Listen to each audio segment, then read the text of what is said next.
ce génie de l'informatique surnommé Bill Gates de l'Afrique a été assassiné alors qu'il réclamait les brevets pour ses inventions. Originaire de la Côte d'Ivoire, Nchoyapi Didier a été encouragé en février 2011 par Barack Obama pour ses incroyables inventions technologiques. En effet, ce génie a trouvé sa vocation très jeune. Souffrant d'un mal de dos, l'adolescent a fabriqué un appareil électronique qui donne des alertes à chaque fois qu'il n'adopte pas une position correcte. Il fut révélé en Côte d'Ivoire après avoir inventé le Dead Cryptor Email, système unique au monde, et dont l'installation sur un ordinateur empêche les hackers et autres pirates informatiques d'avoir accès aux informations personnelles confidentielles d'individus ou d'entreprises. Nchoyapi Didier n'a pas laissé pour compte le domaine de la médecine. Il a inventé le système CN-Love. Ce système permet de faire passer l'éjaculation précoce qui est de maximum 5 minutes à 30 minutes. Quant à son scanner LU, il n'est pas moins révolutionnaire. Ce programme informatique permet de voir et de détecter toutes les imperfections du corps humain en couleur mode 256 temps réel. Il a également inventé le clavier virtuel équipé d'un système de reconnaissance neuropathocardiaque. Avec toutes ces inventions, il n'avait reçu aucun brevet, à pas celui de son système appelé la souris Mystère 7.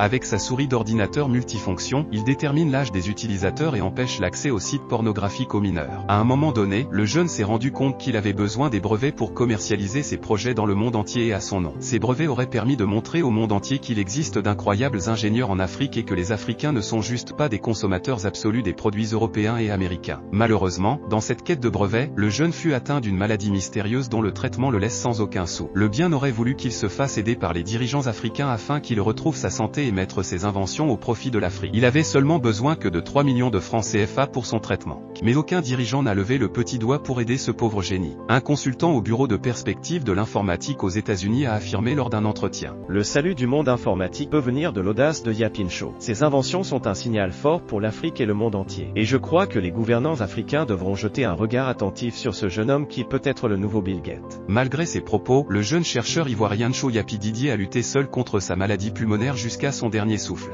S'il vous plaît, aidez-moi à partager cette vidéo pour sensibiliser nos dirigeants africains qui ne font rien pour le développement de l'Afrique.